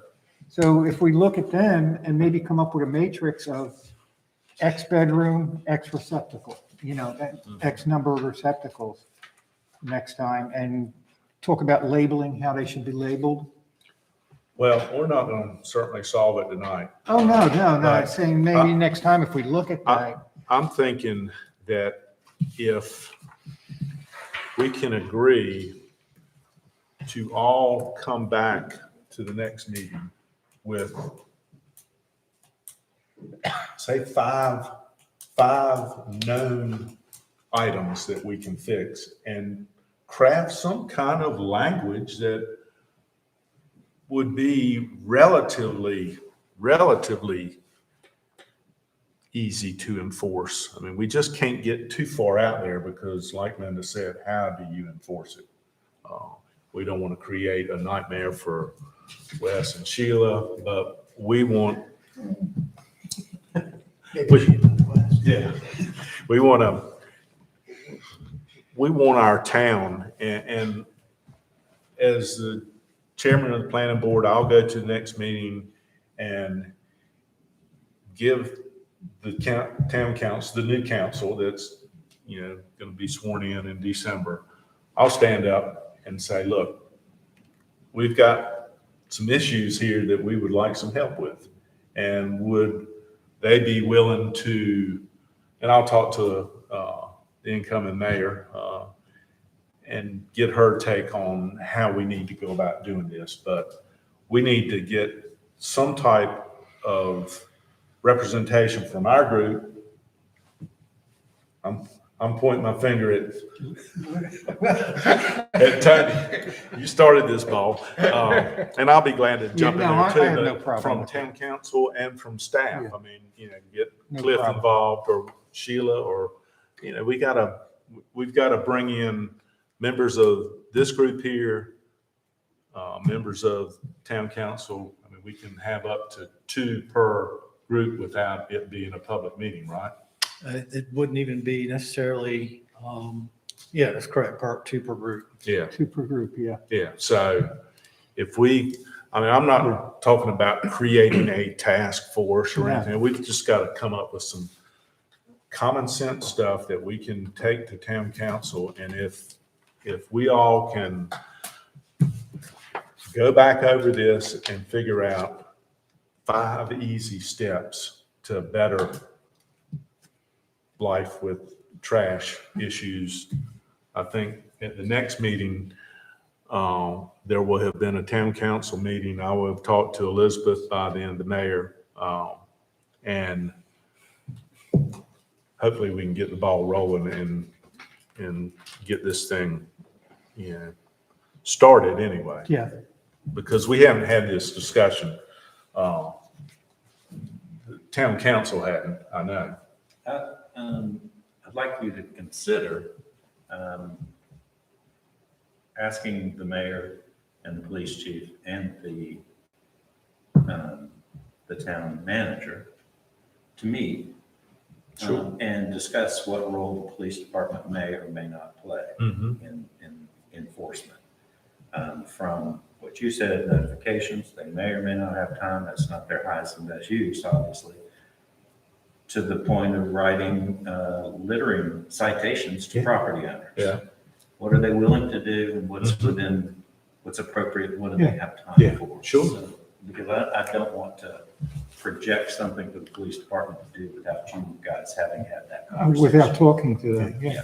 Well, I think it's going to take a joint effort from several entities, us being one, town staff, police falls under town staff, and town council. And yeah, I think if we have some constructive ideas from all of us that I can take and Tony can take into that meeting, it'll be good. And I ask you to do the same thing, Rich and Jan, to have 5 good ideas that we can move this thing forward to town council and make some type of presentation to them and ask them how much they want us to do in return, because it's up to them to vote it into law, and it's up to staff to implement it. So if give you a homework assignment, 5 things the next meeting, please. Okay. But as far as moving this thing quick, it's not gonna happen It's quick. not, nothing happens quick. No, No. no. nothing happens quick. But if we can, I'm sorry. Go ahead. no, I'm done. I think the issue that we're talking about is with vacation rental properties Mhm. primarily. Absolutely. At least that's our focus. And so Yeah. we'll get something in place before the season starts. Yeah. That's why I brought up the Mhm. last That'd meeting, be a trying to great get, help. Yeah. trying to get something in place prior to April, maybe, or May. Okay, well, let's do, if we can do that, and I'll have Wes probably give y'all a reminder on your homework assignment. And we'll let Jan know as well. I'll shoot her a quick email in the next couple of days and have her. Okay. Well, outside that, Wes, we've got planning board comments next on the agenda. There's a public comment. If Mr. Garrity would like to speak publicly. Yeah, absolutely. No, I'm just, you've already also the commissioners, the town council. Thank you. Okay, Got here 3 minutes late. sorry. We tried to get it done before you got here. Nah. It's nothing, I'm Duke Garrity, the Outer Banks Home Builders Okay. Association, Government Affairs Director. Yeah. Shouldn't look a gift horse in the mouth when I said a 25% increase in the decks. And it's one of the things that's been bothering me for 30 years. I don't understand it. I said, why are you penalizing people? Then you fixed it a little more than the other towns in the county have done. Some towns think of it as a punishment. Well, we gotta make the houses smaller, or people coming back and making rooms out of those decks. That's why we gotta include it in the lot coverage. And they're not doing that. Nobody's called me for a job like that in 20 years. But then you didn't offer it to the existing homeowners if they want to increase their decks, and they can't do it. So, I mean, you're penalizing the people who do it. And some people want to use their backyards. I think Southern Shores includes driveways, even if it's gravel, wet area of the pools, other towns don't do that, or the county. So that's all I want to say. It's a little more involved than just saying, okay, we're going to give you a 25% bonus on the decks, on slided decks and uncovered. So that's all I wanted to bring to your attention. I was here last month, and then you postponed it to this month. I had 2 meetings this afternoon, Dare County with affordable housing meeting that ended. I had to stop, and I said, well, I'm not going to make it again. So thanks anyway, just for hearing me. Yeah, okay, well, thanks, and take it to town council. Sure, yeah, okay, thank you. Thanks, Wes. Yes, sir. Okay, any additional comments down the line, No. John? What's happening at the marketplace permitting? I have not heard anything, but Joe Anloff, town engineer, met with Kim Hamby, project engineer, on site last week. And Joe provided, per one of the conditions you all recommended and council approved, was that the town engineer meet with the project engineer to see if there were any deficiencies in the existing stormwater system. He came up with a list of about 10 or 12 items for things for them to address. So that tells me that they're getting ready to start probably ramping up to get the permits in. And I think I remember Miss Karen Partee say at one of the meetings that they didn't plan on applying anytime until after the holidays, but that's not too far away. So I'm sure these are some steps that they're taking before they start working on their permit application. No indication of the 6,000 square foot occupant. I don't want to misspeak. I did hear it's a retail, I believe it was a shoe store. I did hear that, but I don't want to say that publicly because it may have changed, Right. and I don't want to do it without official Okay. documentation. All right.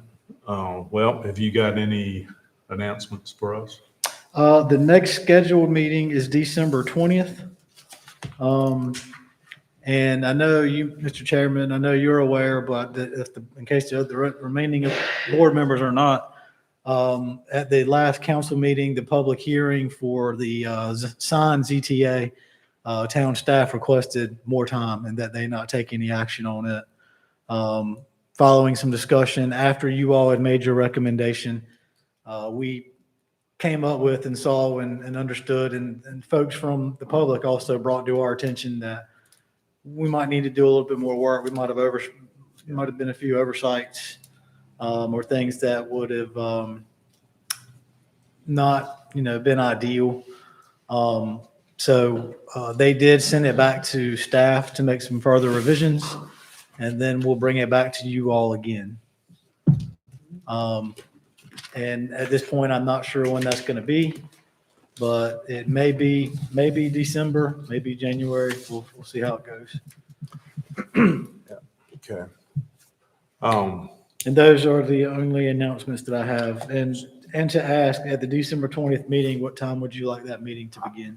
5 o'clock's working fine for me. Otherwise, it would be 7:30 right now. So on that suggestion, and since we've done that several times this year, I think when we do the schedule of meetings for next year, 2022, we'll just go ahead and say that the meeting time is 5 PM if Sure. everyone agrees. Yeah, that makes sense. Yes, sir. Thank you. Okay. All right. Well, I will entertain a motion to adjourn. I'd like the motion. Okay, I'll second that. Meeting adjourned. Thank y'all, and I'm serious about, anybody that doesn't have their homework, gonna get an F. Thank y'all. Just send it in to you? Andy, Pardon? do I just send it in to you?